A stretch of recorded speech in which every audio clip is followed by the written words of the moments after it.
Good morning. I am Steve Weber, and welcome to the American Gumption Morning Show, broadcasting here on Spirituality Gone Wild on Thursday, February 4th. So welcome to the show number 121. I'm excited today because our guest, Milica Paranosic, will be joining us at about 15 past the hour.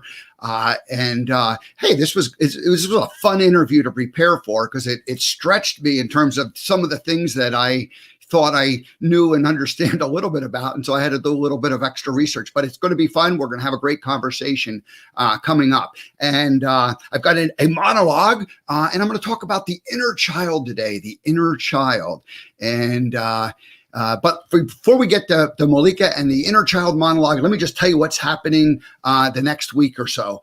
So tomorrow I'm planning to do a show. I don't have a guest scheduled at this moment, so I might just come on and do a short monologue, an abbreviated show, or I may still have a guest. There's a possibility of that. So we'll just play that by ear. But I've got lots of good things happening next week, so I'm just going to go quickly through the lineup. So Monday, John Crawshaw, author of The Void Between the Words, and how he became an author, just published his first book. So great story, and his dyslexia.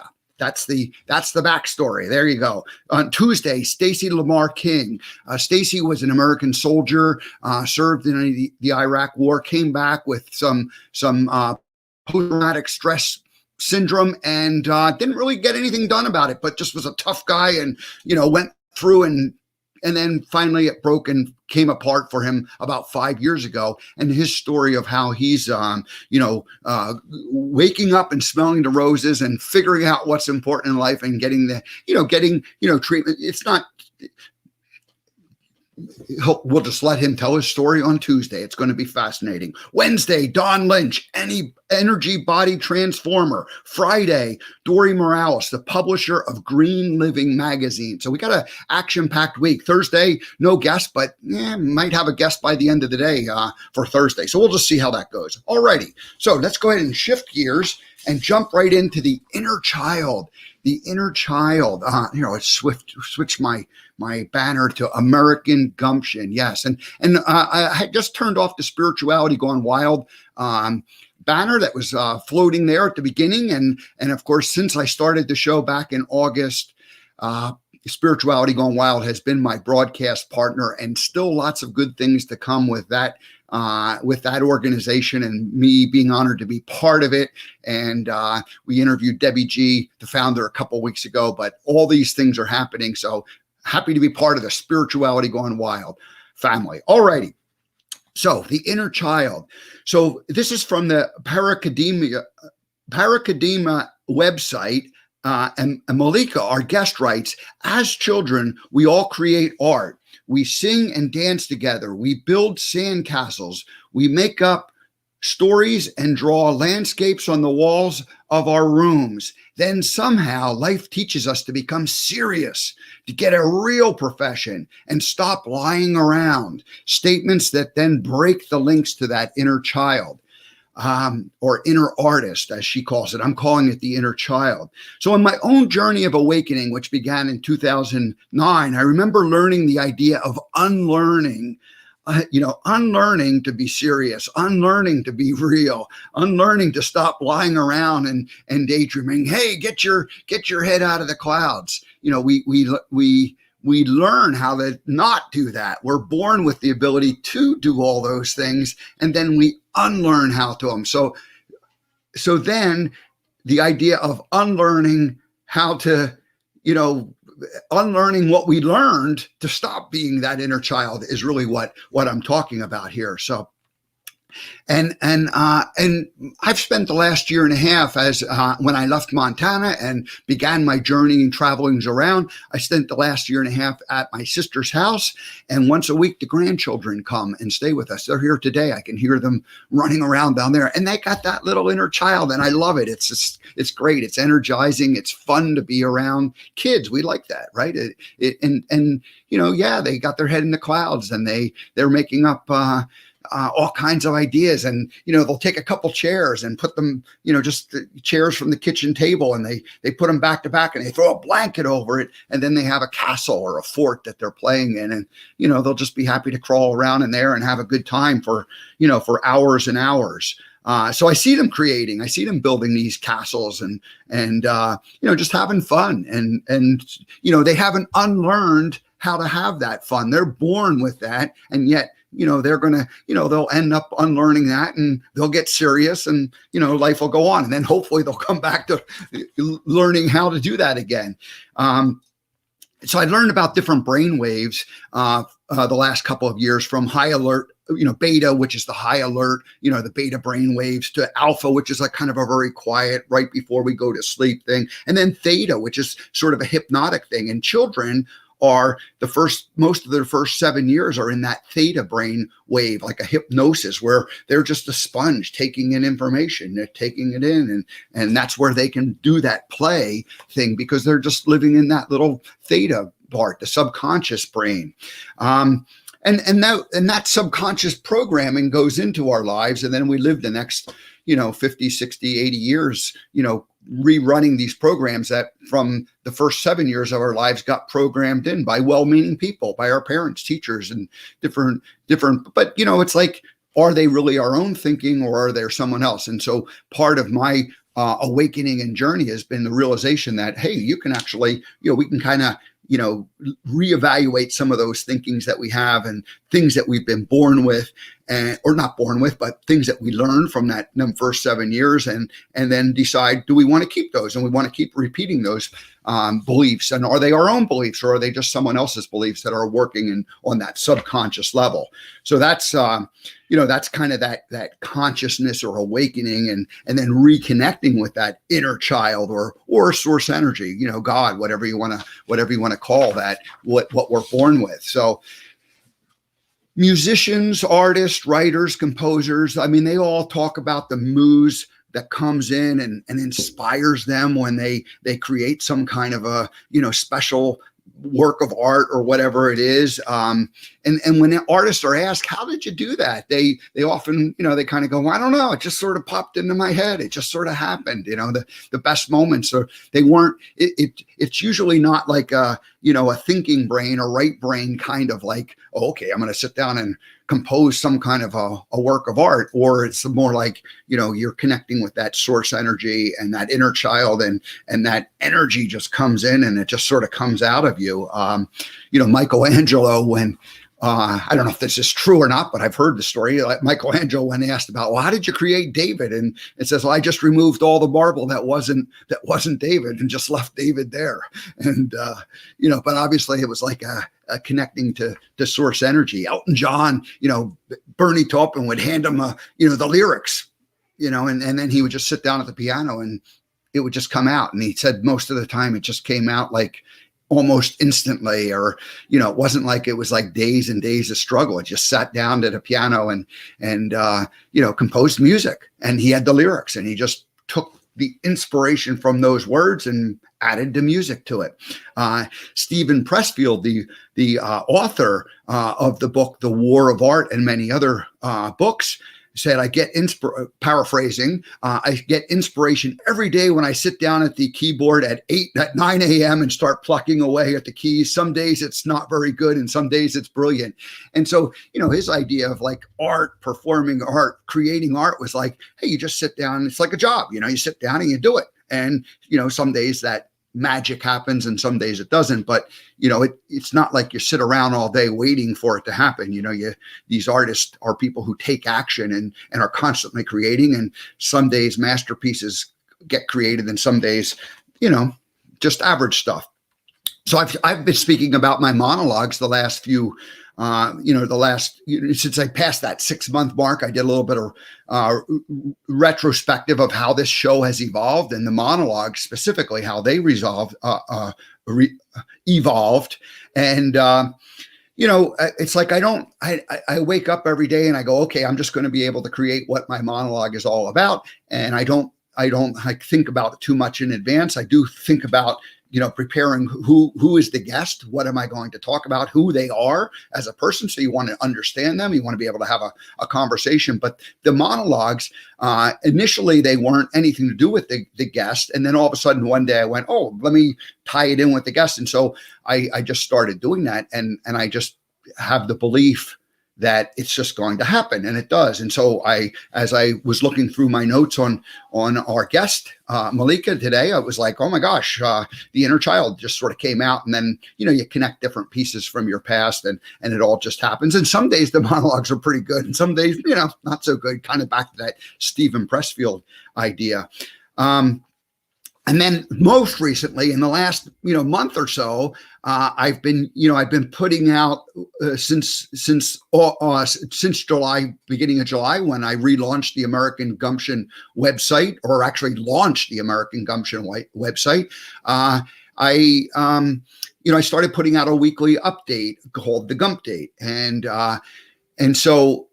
About a month ago, I realized that, some of these monologues I'm doing are pretty good. And so I can make my Gump Date be about the monologue, but, rather than this spoken form, it'll be a written form. Well, what has happened is that I always add one or two new elements to it as I write it out and tell the story. And you get like one or two new ideas that come together. And then typically, at the beginning of that next week, I'll end up, kind of doing a second monologue on the same topic, but specific, adding that one new piece of inspiration that comes in. So the artist mindset, the inner child, is all active in us, but it does take work and practice to regain it, especially after, you spend, 50 years suppressing it and, squishing it down and not letting it come up to the surface. So I think that's really all I wanted to say about this. I think we'll get into some of this with our guest today, and I'll let her know that the inspiration from it came from just doing the research and learning about who she was. So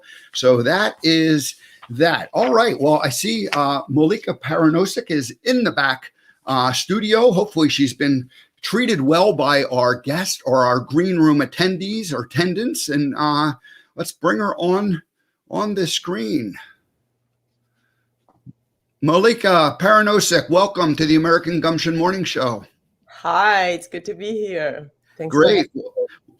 Well, good. Well, I'm going to let you speak. I've already had a little bit of a chance to speak, but before I do, I've got two things I typically like to do when I have a new guest come on board.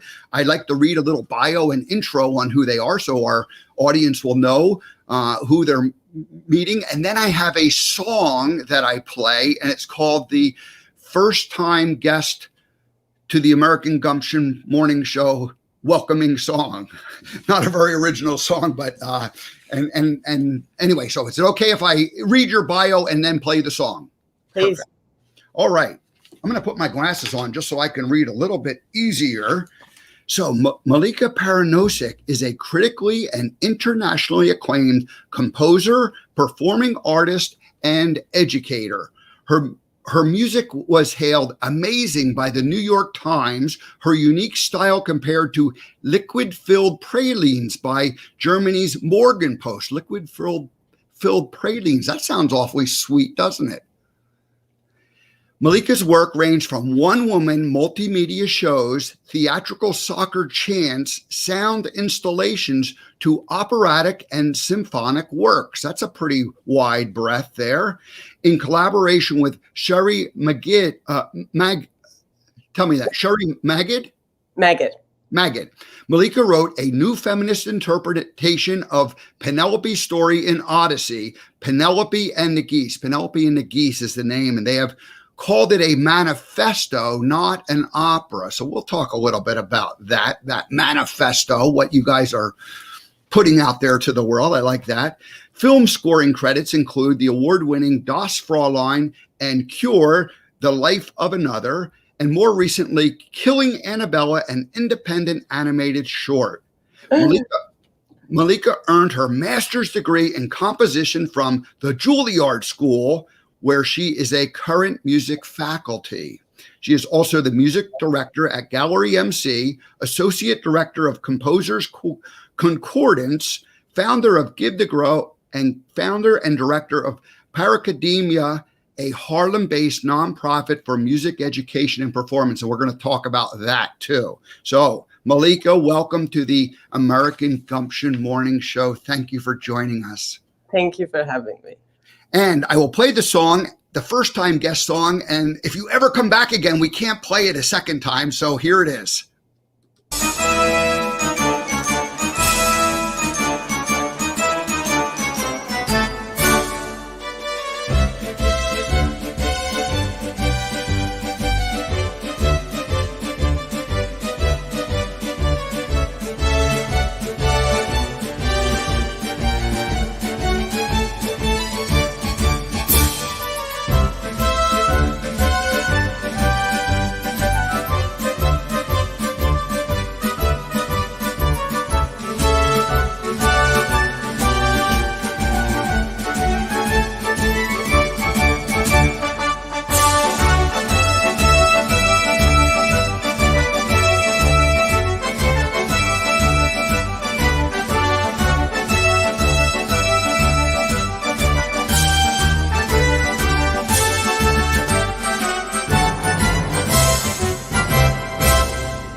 Awesome. Have you ever had a marching band welcome you to a show before? Let me think about that. No, I haven't. All righty. Well, very good. In high school, I played in the marching band. I played the saxophone. And so John Philip Sousa was, of course, he wrote many of the famous marches in Americana history. That particular song is not a John Philip Sousa. It's the Washington Post March. I forget the author, but anyway, it's all good. It's all kind of that same genre of Americana music, and every high school marching band plays that kind of music. Do you still play your saxophone? I don't. I played the woodwinds so first the saxophone, and then I ended up with a clarinet and a flute. And I actually played the bassoon in the concert band. So I had a kind of a 8 or 9 year childhood career with it, but then you sort of let it go by. Well, I recommend you pick it up occasionally and just play for yourself. It doesn't have to be a Carnegie Hall performance. It will still work. It will still nourish you. I was telling my 92-year-old father that you were going to be my guest, and I said that she's a composer. And he says, "What instrument does she play?" And I said, "Well, I think she's more composing, but I'm sure she plays." I said, "I don't know. I'm guessing piano. I'm guessing." So, tell us a little bit about what's your musical background. How did this all happen for you? How did this all happen for me? Well, how far back do you want me to go? My first interaction, my first realization that I want to go into exploring being an artist actually came in through my first contact with art education came in when I was 5 years old, and it was kind of a multimedia for kids institution. That one. There you go. So what happened there is, like, my brother got enrolled into elementary school, and the family went to see that moment. And I was so sad that it wasn't me going to school, but my older brother, that I cried the entire time.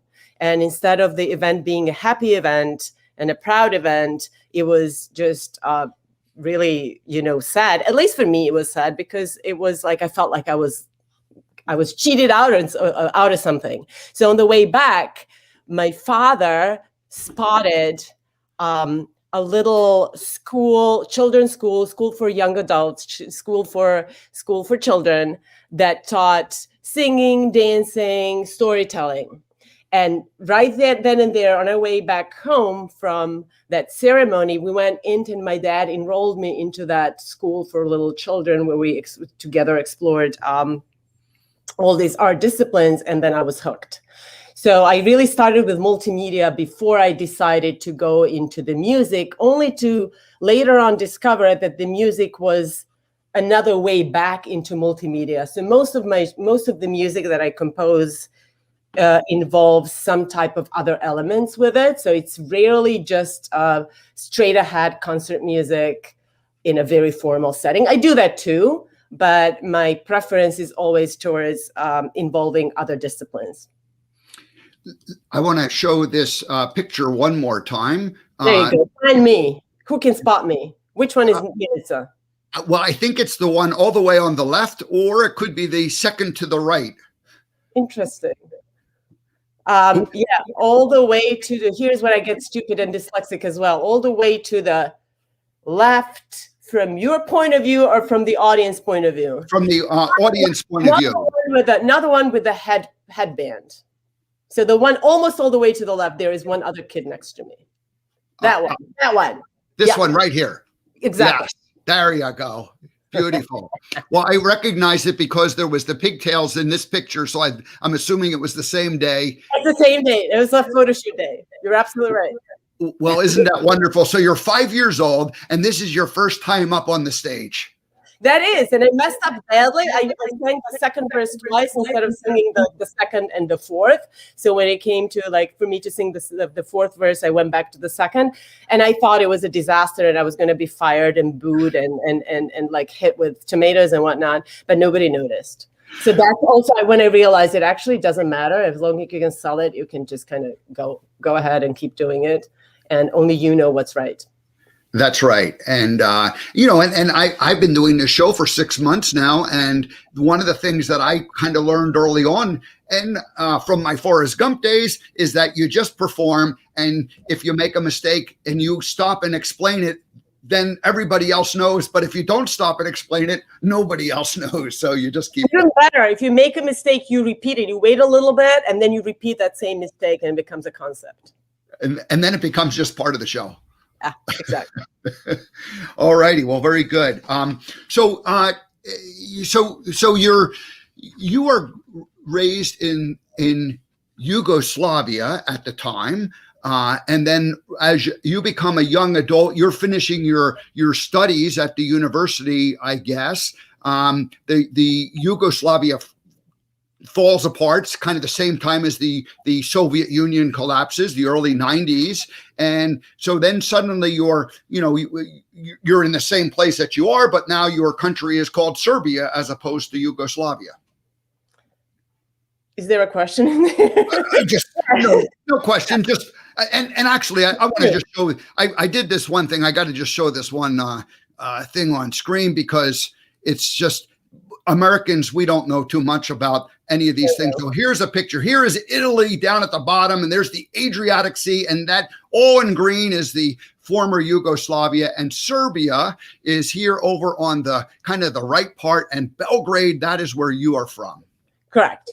And what you said was right. Yes, that was my country, and that was where I grew up, and these were my friends, and these were my neighbors, and nobody divided our friendships based on which part of Yugoslavia we're coming from or what religion we practice there, if we do. But all of a sudden that all changed overnight almost, and we are now instructed to hate our neighbors and go to war with them. So that was of course stressful, and I kind of still have chills when I think about that. And also when I think about that was the time that I left. And that was the time that it felt like I left my country and my family behind to struggle through those times alone, even though I wouldn't have been able to change anything about it, but I would have been there with them to go through that.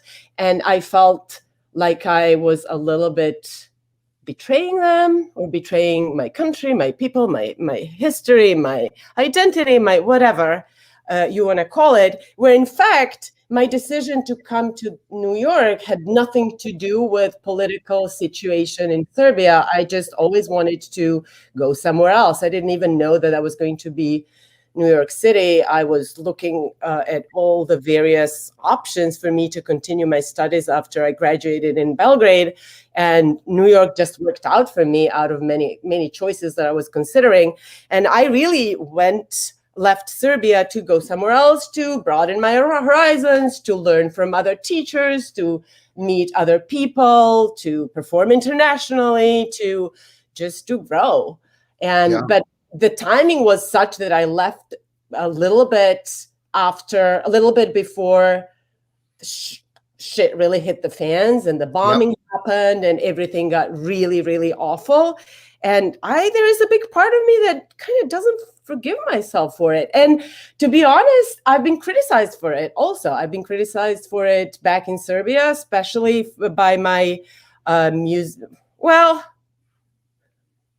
I don't know. I'm not going to go there. I'm not going to go just saying what other people think or what other people might not think. But I do know that I was excluded from that scene for quite a while after I left. You went to what we would call university here, get like a bachelor's type degree, I guess, in music, some kind of musical performing in Belgrade. And then you wanted to advance your studies. And is that how you ended up coming? And did you attend Juilliard immediately, or is that what happened at that particular time? And what were you studying in Belgrade? What was your initial degree in?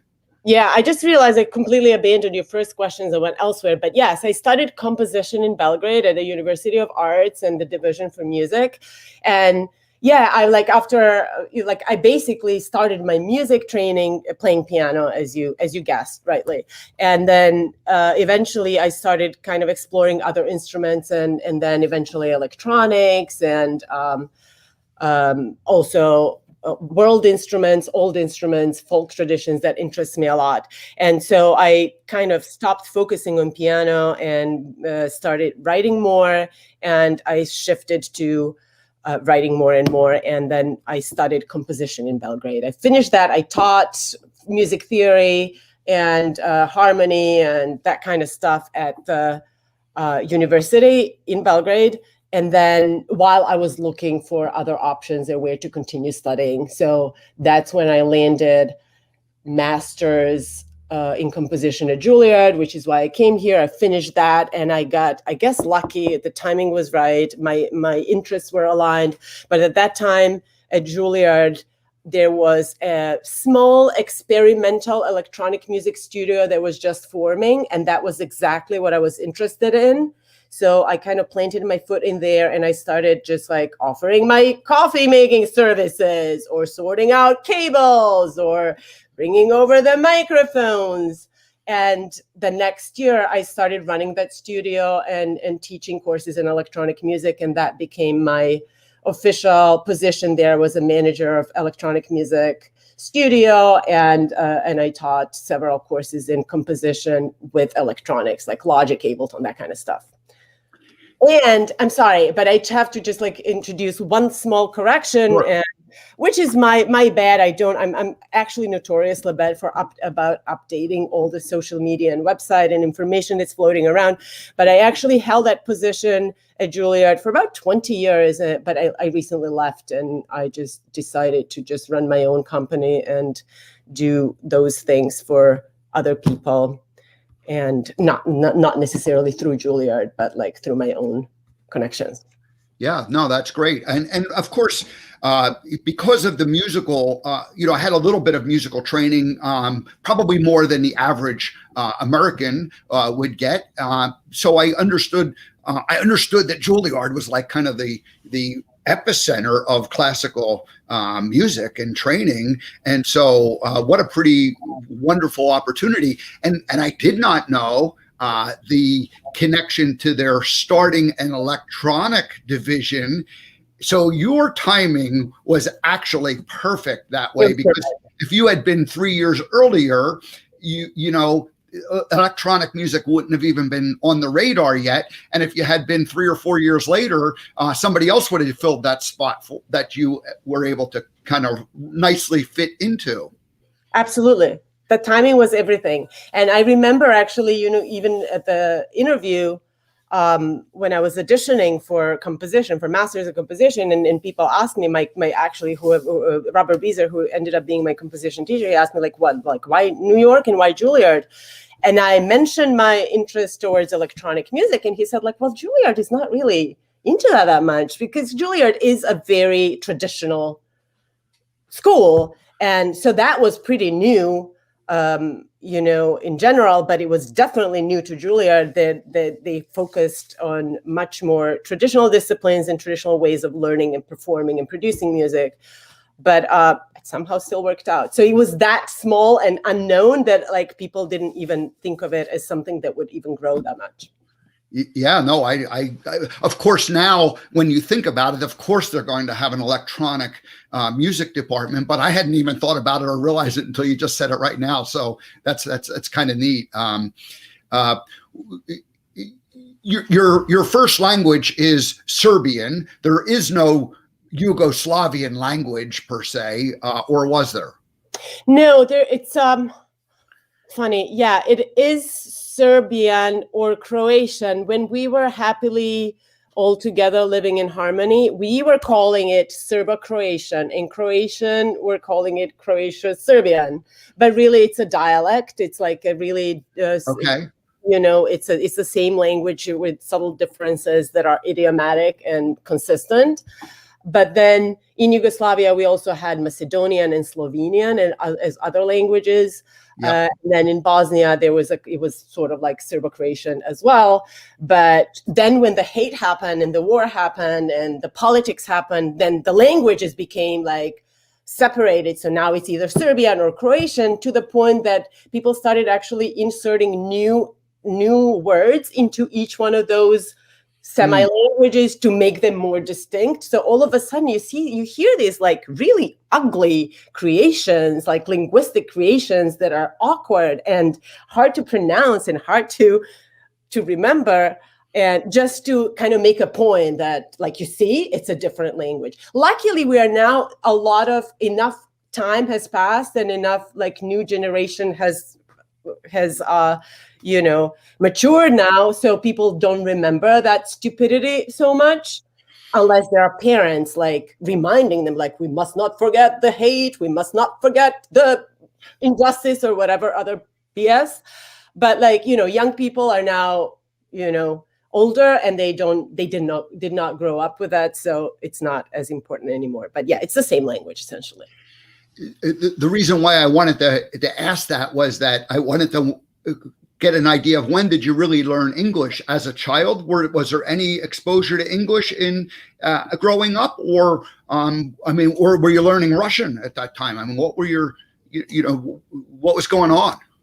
Yeah, so growing up, it was kind of like a lottery situation. So like one class would take up Russian and the other class would take up English, and A, B, like that. And so I was a Russian student. I was learning Russian in school, but I was learning English outside of the school. It was like a course that I signed up for, but it was more, and then I stopped taking those classes and it became just like reading, just about, exploring and research and studying, because a lot of literature was written in English. So most of the English that I spoke, I didn't really speak. I read and wrote some of it, but so it was, no, actually I'm lying. I spent a summer, I'm lying again. I spent a month out of one summer in small town in England, the name of which I'm forgetting shamefully, but I spent about a month in that town,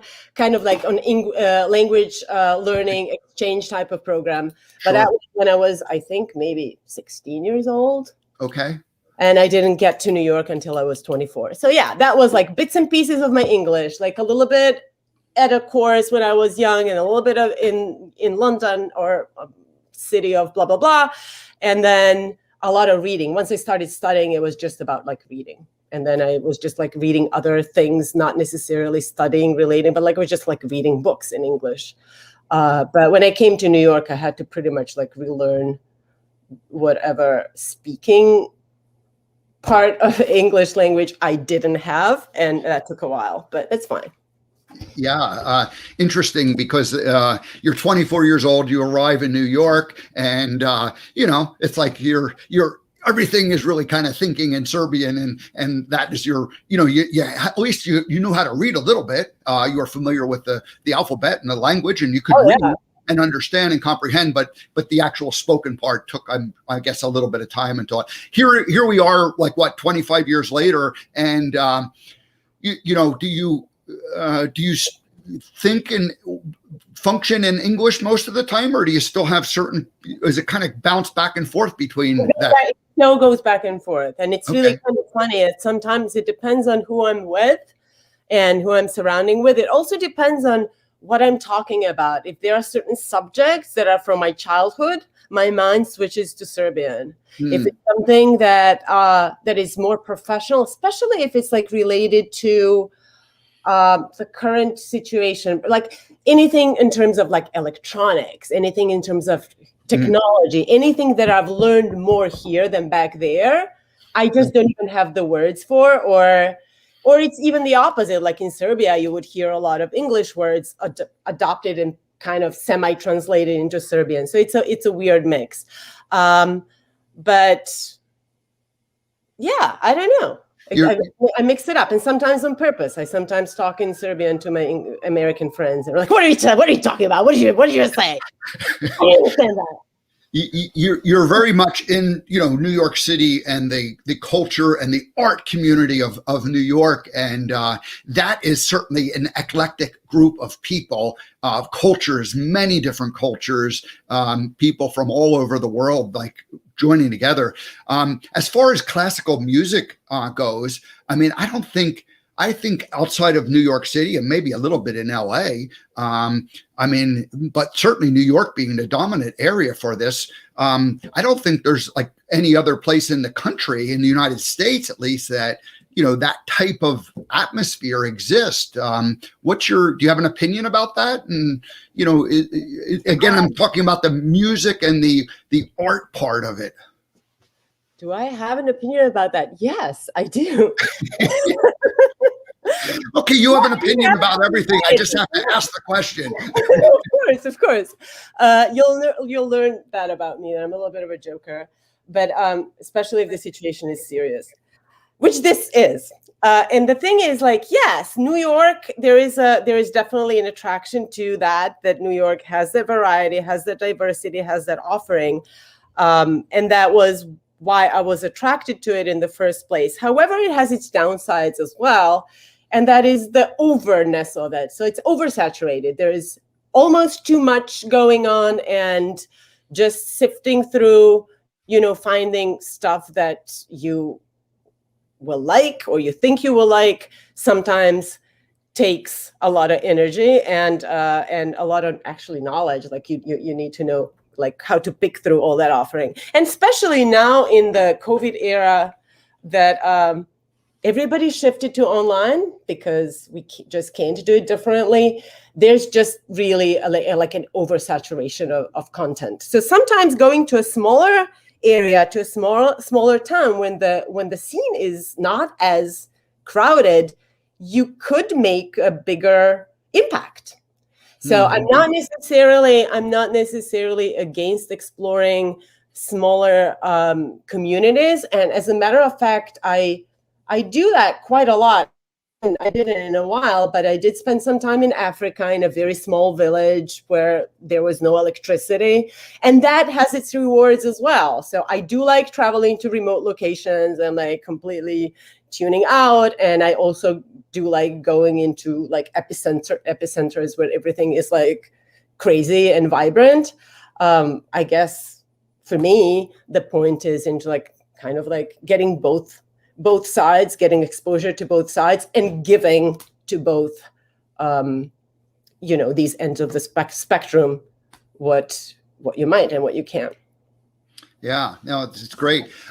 It's funny. This was like as we arranged the interview, a couple of weeks ago. We had met and we said, okay, let's do this, and we picked the date. And then you kind of flirt around the edges of like, well, what are you going to talk about? But you never get really serious until like it gets down to like, okay, I'm going to have to actually talk to this person, and we're going to have a conversation. It was challenging for me to, get my head around what I wanted to discuss with you, because I was thinking we had to discuss the music, and I realized that I didn't have the knowledge to, talk about the music in any kind of a meaningful way. So, with that said, I do want to at least let you talk a little bit about the music and tell us, what it is you doing, and as I listened to the music, I was reminded of like some of the videos that you have on your site. As I was listening to it, I was reminded of the class I took in university, many years ago, that was appreciation of classical music, and all of the composers. And the one thing that struck me was like I remember dissonance and Stravinsky and the what was the one the one, I forget the name of it, the Rite of Spring. And and I'm like thinking, is this atonal, this dissonance, is this what she's doing? And I don't know, is that what you're doing, or what are you doing musically? You're doing dissonance. I always, and inevitably there's always that question in every conversation that I have. And every time I want to hand over that answer to somebody else. Like, I always want somebody else to say what they feel about what they think about my music once they listen to it, and then they need to put a label on it. I don't know. I feel like there is a fair amount of dissonance, and then there's also a fair amount of consonant and pleasing and kind of very accessible. A friend of mine called my music accessible avant-garde, and I kind of like that in a way that it kind of explains that not only the content, but also I have no desire to repel my audience. Like, there was a time, especially at the turn of the century, when composers wanted to really be regarded hyper-intellectual by their audience and their fellow composers, and anything that was comprehensible and accessible was dissed. It was like not good music. It was too easy. It was too light. It was elevator music. It was whatever, you name it, like any bad name. And if anybody can relate to it, you might want to rethink, how you're presenting your music. If it's too relatable, it's probably cheap. I have no aspiration towards writing music that people don't relate to and they don't understand. But I also have no intention of just pleasing people just because I want them to have an easy experience. So I guess I play around with the combination or the ratio between, accessible and not accessible, dissonant and consonant, pleasing and intriguing. But I also don't do that consciously. I kind of stopped thinking about what people will say and who do I have to explain myself to. So I let it just be and come out what it is. But it usually is a combination of the two that, you can grab it, you can get attached to it, you can recognize things, you can sing along, but you can also get surprised and maybe disturbed a little bit. Yeah. No, that it's hey, you're the composer, and I'm going to guess that over the 20 years, it keeps evolving and growing. So you do something for like a few years, and then you kind of maybe get tired or bored with that, and then you kind of shift it into something else. And is that the way your career has evolved musically? Pretty much. It's also all very much relating to the people that I work with. So I'm big on collaboration. I really like working with people. And what I like about it is that allowing those people to influence me and allowing those people to give me something new or to challenge me or to teach me anew. I've just started taking up guitar lessons recently. And now we're doing my teacher and my friend and I were doing a song cycle on 2 guitars and 2 voices. So a new challenge, I will always welcome it. And people and my life experience are a big influence on my music. They usually find their way into my work. There was here, I'll share the screen just briefly again. There was you did something with a harp solo piece. How did that come about? And I see she's wearing her mask, so I'm assuming this is relatively recently. Yes, this picture was from this past August by Cherise Isis. And what that was, it was a workshop, Penelope workshop. You mentioned my opera that I've recently written with Sherry Maggid, my librettist. And that is an opera on Penelope from the Odyssey, where we're telling a different story about her that nobody wants to talk about. And so that instrumentation for that opera includes the harp. So we actually had pretty nice grant last year from Opera America to develop the piece, and then COVID hit, so we could not really do what we planned to do. We were planning on a performance and a production, but that couldn't happen. But we were able to organize a workshop that included outdoors rehearsal. This is why you saw Mia wearing her mask. We were outdoors, but we still all wore masks and were being responsible, like one should. And that was the picture from that set. And then based on that experience, Mia Theodoratos, who is the harp player, commissioned me to write a new piece for solo harp, which is what I'm working on right now. One of the things that I'm working on right now. All right. When you say you're working on something, how long does it take? And I'm sure it varies, but like something like that, I mean, is this like a few month project, or is it longer or shorter? I mean, how does it? When you're obviously it depends. Again, if you're doing a musical score or for a movie score, it's going to maybe be bigger than, I don't know. You tell me. It really depends. This the harp piece was a solo piece, and that took several weeks. But it's not the only thing that I'm doing. Like I go back and forth between different projects. I still haven't finished it, but I'm thinking that maybe I have the 80% of it set, and now I'm gonna carve out whatever is not David out of it until it becomes a great piece of music. But I kind of have the essence of it, and that took several weeks. But I also, back to your story, you sit down and write every morning. Whether it works out, whether you like it or not, doesn't matter. You sit down and write your music, that your muse is not going to find you unless you're there at your desk writing, right? Some days you're going to throw that away. Other days there's going to be like, whoa, look what just happened. Right. So once you start writing a new piece, the chances are you already have a bunch of sketches, right? So you have that idea, you have that melody, you have that texture, you have that instrument. Mia actually gave me a harp to practice on while I was composing. So even writing a piece for her did not start from scratch. It started from me knowing her. It starting from me exploring some ideas with her in the Penelope score. So when I sat down to write a piece for her, I already had a pretty good idea of what I wanted to sound like, what is her sensibility like, what is her technique like. So that is, that extended period of a couple of weeks to time that preceded to it for me to get to know her and to get to know the instrument and so on. So, but yeah, and then sometimes when you're working on something much larger, like a Penelope score, which is an 1 hour or 70-minute score, that took months. Took months, and it could have taken even longer, but we had grants that we were racing. So it actually was a speedy process, but that does take a lot more time.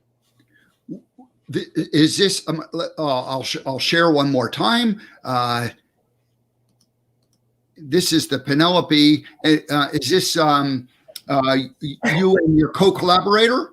Yeah, that's me and Sherry. I just got to tell you that this picture with this photo was taken in February. So basically, I think it was one of the coldest days of that winter. But I just absolutely wanted us to be wearing our Penelope tank tops outdoors on the rooftop. So we're freezing here. And Sherry always says it looks like I'm making a sexy face, like I'm making some type of a kind of seductive facial expression, but I'm actually really freezing to death. So I'm angry in this picture. Well, maybe this is a good time to talk about Penelope. How did it start, and how did you and Sherry collaborate on that and make that all come about? So that happened as a result of 2-week-long workshop at the Composers and Librettists Studio at New Dramatists here in New York City on 40-something Street, 45th, 4th, something like that. And it is a wonderful series, which I'm hoping they'll continue. I've heard that they might discontinue. But basically, it's a situation where you put together 5 composers, 5 librettists, and 5 singers in one room. You give them 2 weeks, you give them 2 really amazing teachers and tutors, and then they create pieces together. And the idea is that everybody has to collaborate with everybody else in the group.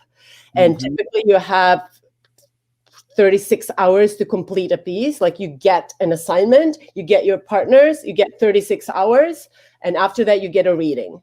So we had a bunch of those, like over the course of those 2.5 weeks, we had created 5 different pieces each, and with different combination of people. And that's how I met Sherry. And for that particular collaboration, we were giving an assignment to explore a story that everybody knows, to use repetition and to use visual mapping. And it was actually Sherry's idea. She was complaining about how, life is unfair. We all know that. And how, in classic literature, in much of other literature also, there are double standards as to, how men are portrayed and how women are portrayed. And we've decided that Penelope deserved to have as many lovers as she wanted.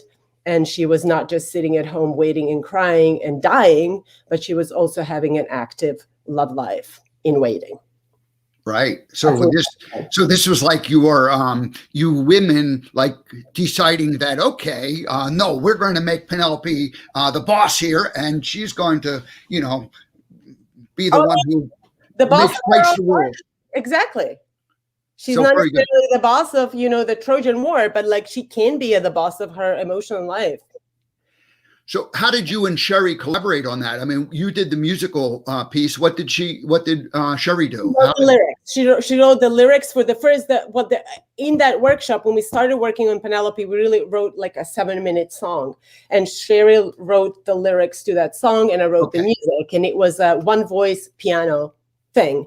And then when we had it read, and we kind of like recognized that this could become something much larger, so we decided to expand it to an hour-long piece for 10 performers and 3 instrumentalists, 7 singers, and just make it a much longer and much more elaborate piece. And so she wrote the libretto at that time, and I wrote the score.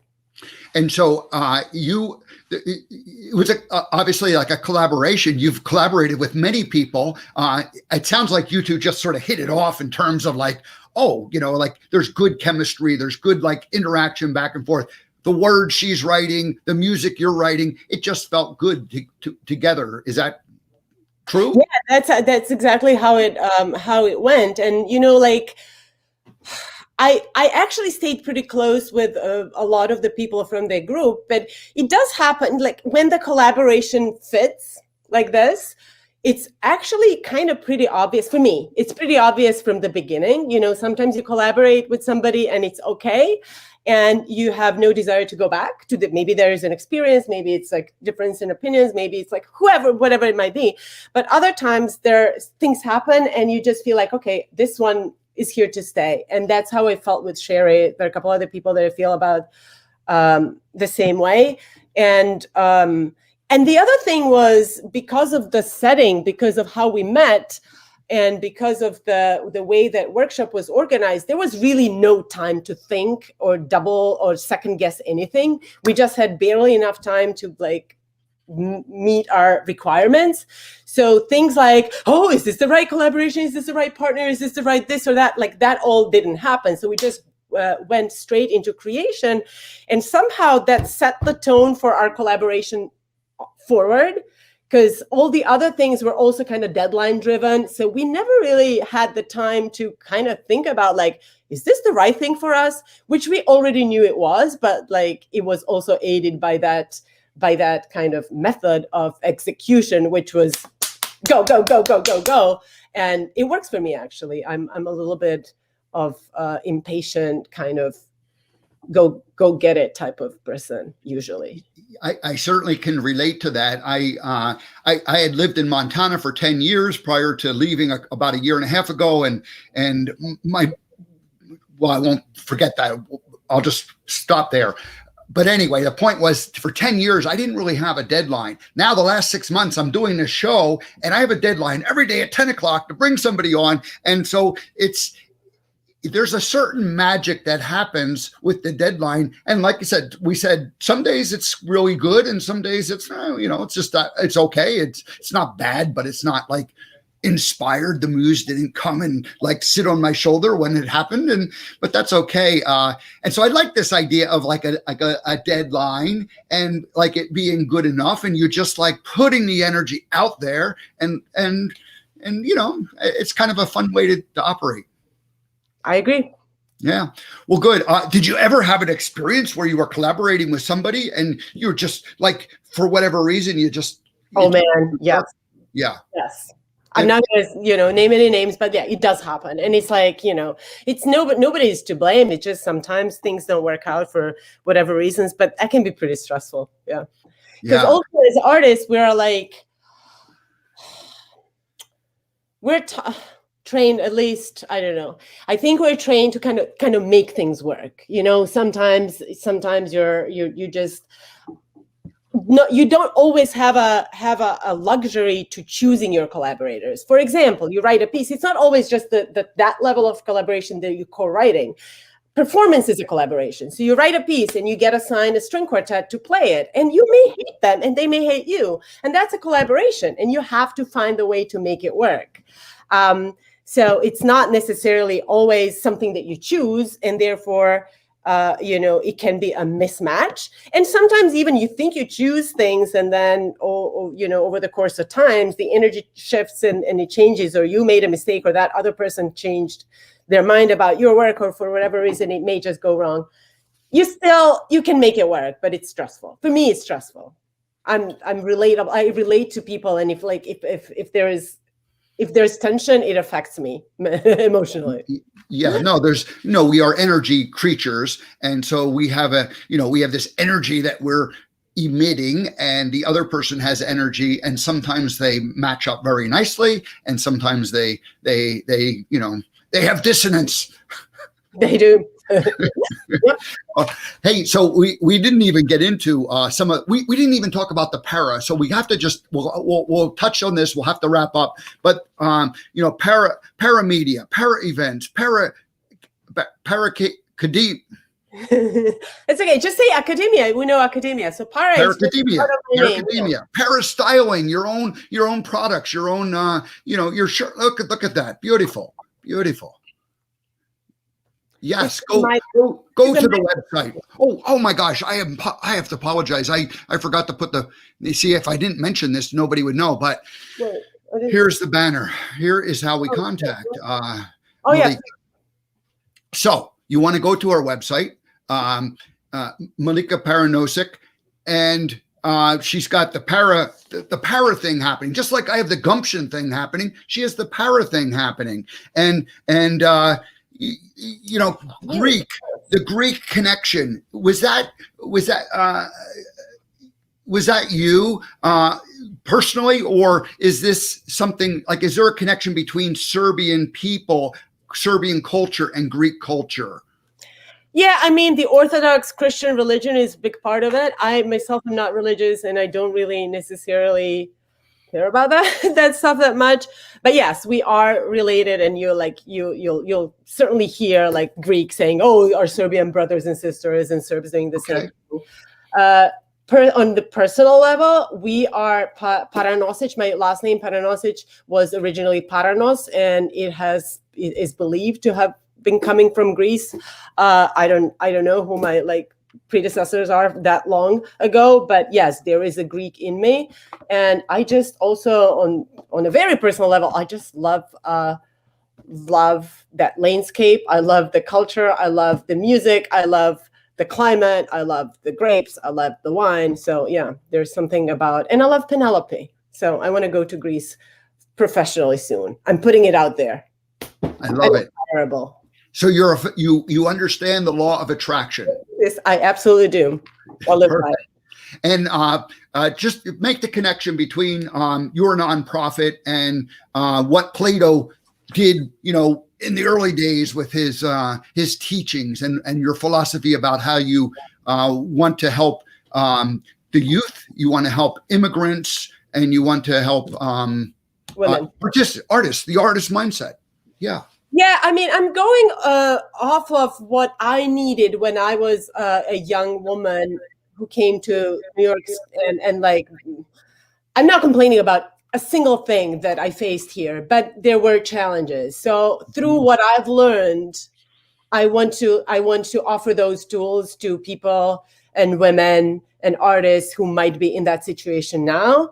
And I'd like to offer, tools and resources and performance platform and education platform, but really to make it in a more of a mentorship type of way than academic type of way. So it's a community of people who are basically exploring the same thing, which we call art and multimedia, and we are in the same community together. And regardless of what our background is in terms of music training, we all have our place in that. Whether we're doing on a more amateur level, or we're self-taught, or we finished some high level education institution training, whatever, we can still relate to one another and create music together. And I see that every time I have a performance that I organize, that it really mixes and matches and pleases or nourishes and touches a lot of people, regardless of how, where they're coming from. So I'm also trying to kind of like blur those divisions a little bit when I can. I'm going to do one more screen share. I'm going to guess that this is the Serbian instrument that you spoke about. Tell us about that. That is gusle. It's a Serbian instrument made for storytelling or for accompanying storytelling, so that, before we had social media and TV and all the other stuff, the grandfathers of the house would gather the children around the table, and then they would play the gusle and tell the stories about Marko Kraljevic and this hero and that hero.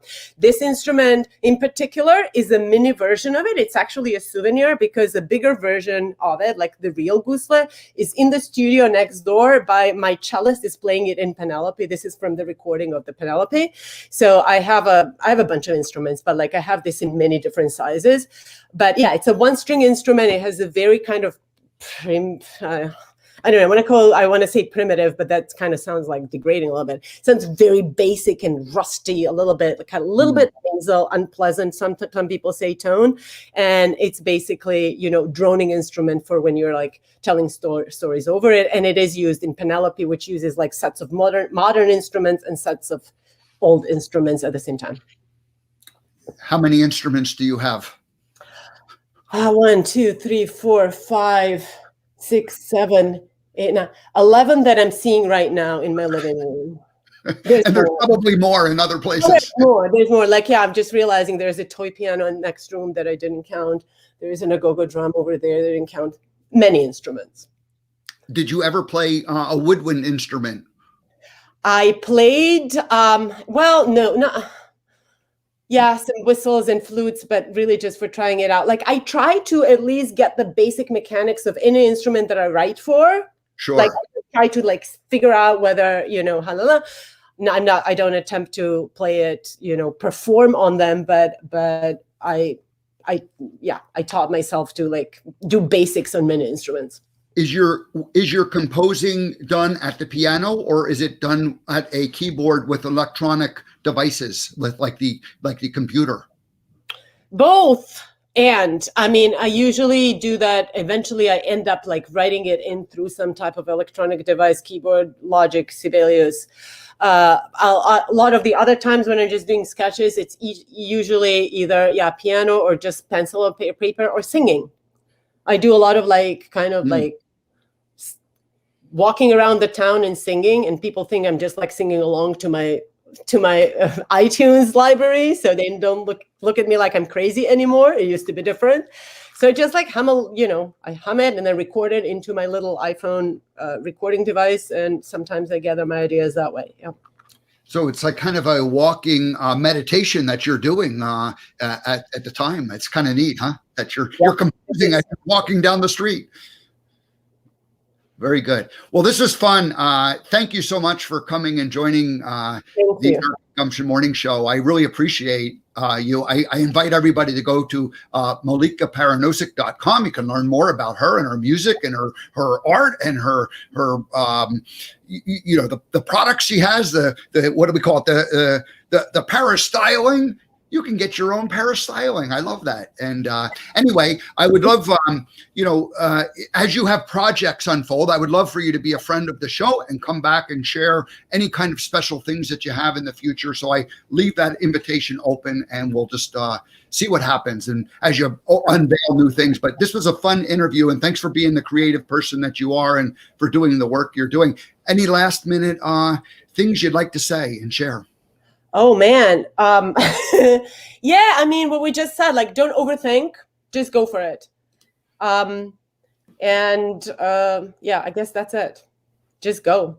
Don't try to be like anybody else. Don't try to fit in, because there is more crowd there. Just do it differently. Do it your way. If you doubt it, that's the way to do it, I think.